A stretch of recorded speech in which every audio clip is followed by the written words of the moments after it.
तो फोन भी बंद रखने लगे। इसलिए मैं इनकी व्यस्तता को देखते हुए ज्यादा समय नहीं लूंगा। भाइयों और बहनों, अब जागीर समाज एक नया इतिहास रचने जा रहा है। वरना कितनी बार दिल्ली में अध्यक्ष बने, कितनी बार बदले, कितनी बार चुनाव हुए, ऐसे सार्वजनिक अभिनंदन समारोह नहीं होते। यह आपकी जागृति का एक चिन्ह है, जागृति का एक स्वरूप। क्या आप लोगों में इकट्ठा होने की एक लालसा है, आप लोगों में भाईचारे की एक लालसा है, और आप सब मिलके चहुमुखी उन्नति करना चाहते हैं। राज्यसभा में मुझे उपसभापति ने केवल 7 मिनट बोलने का समय दिया था। मैंने उस समय भी ये कहा था कि हम तो बाहर के प्रांगण में देखते तो कई छत्रपति शिवाजी के स्टैच्यू के रूप में, कई महात्मा गांधी के स्टैच्यू के रूप में, कई बाबा साहब भीमराव अंबेडकर के स्टैच्यू के रूप में, अंदर के प्रांगण में जाते तो पंडित जवाहरलाल नेहरू, मौलाना आजाद, लोकनायक जयप्रकाश नारायण, सरदार पटेल के स्टैच्यू के रूप में हमारी बाहर और भीतर प्रांगणों में उपस्थिति थी। लेकिन संसद के अंदर कुर्सियों के ऊपर बैठने का अधिकार दिया भारत के प्रधानमंत्री नरेंद्र मोदी जी ने और भारतीय जनता पार्टी ने, जहां पर हम पूरे समाज की बात कह सके, पूरे विश्वकर्मा समाज की आवाज पूरे हिंदुस्तान तक पहुंचा सके। और आपने देखा होगा कि संसद के अंदर जो बात कही जाती है उसको आपको ज्यादा फेसबुक वगैरह पर लाइव करने की जरूरत नहीं है, वो अपने आप ही पूरे देश के अंदर पहुंचती है। और यह अधिकार हमारे माननीय प्रधानमंत्री जी ने भारतीय जनता पार्टी के नेतृत्व में हमें दिया है। वरना तो राम सुथार केवल मात्र अंदर और बाहर के प्रांगणों में मौजूद थे, कुर्सी के ऊपर नहीं बैठे थे। और ये भी पहली बार हुआ, हमने खजुराहो बनाए, कोणार्क बनाए, कुतुब मीनार बनाई, 4 मीनार बनाए, दिलवाड़ा के जैन मंदिर बनाए, और पूरा राजस्थान तो आप सबकी कलाकृतियों की देन भरा पड़ा है। पूरा राजस्थान हेरिटेज सिटी, हेरिटेज शहर, छोटा सा फतेहपुर शेखावाटी, पूरा का पूरा शहर ही हेरिटेज।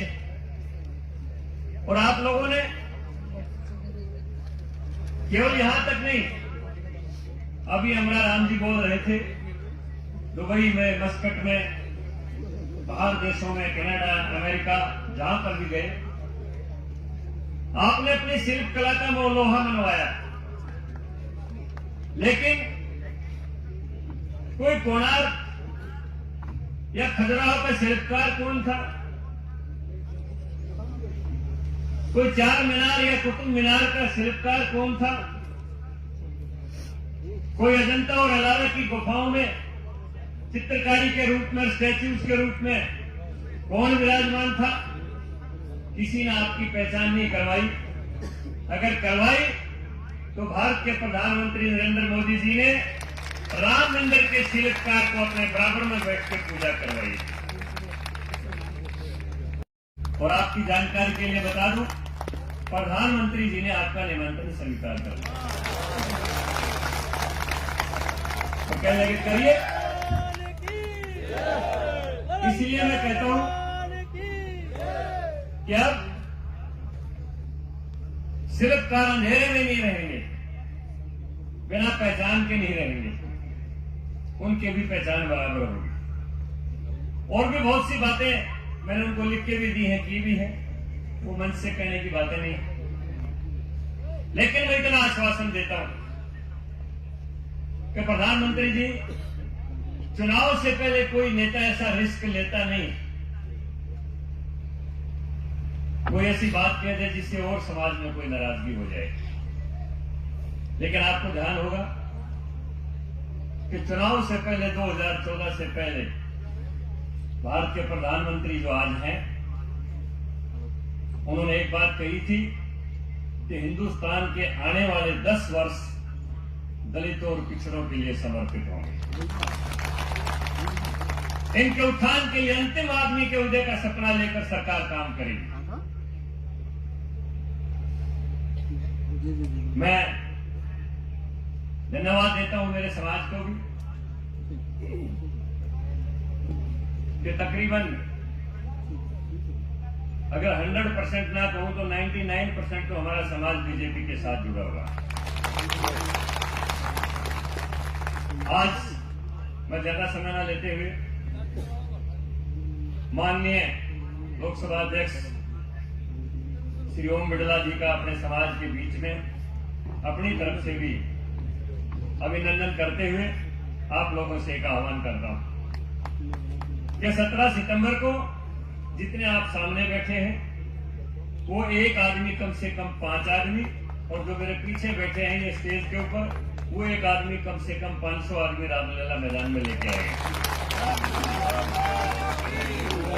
मैं अभी साउथ की 5 स्टेट्स का टूर करके आया हूं, तेलंगाना, आंध्र प्रदेश, तमिलनाडु, केरला और कर्नाटक जाके आया हूं। हमारे गिरधारी लाल जांगड़ जी ने कहा कि हम बेंगलोर से 2 ट्रेन भर के भेजेंगे। इसी तरह हैदराबाद के विश्वकर्मा समाज ने कहा कि 2 ट्रेन हम यहां से भर के भेजेंगे। इसी तरह चेन्नई से, तिरुपति से, कोच्चि से, पूरा साउथ वहां पर होगा, और मैं इसको एक महाकुंभ का रूप देना चाहता हूं, लेकिन आप सबके सहयोग से होगा। इसलिए मैं आप सबके सहयोग की कामना करते हुए और पुनः माननीय लोकसभा अध्यक्ष श्री ओम जी बिड़ला ने जो हमारा मान और सम्मान बढ़ाया यहां पर आके, हमारा सबका हिंदुस्तान के 550 प्रतिनिधियों का जो ऊपर की सीट पर बैठ के उनका सारा का सारा लोकसभा का स्वरूप देखते हैं, ऐसे ओम बिड़ला जी हमारे बीच में आए, हमारा सम्मान बढ़ाया। मैं इनका अपने भी फार्मिंग से सम्मान करते हुए अपनी वाणी को विराम देता हूं। धन्यवाद।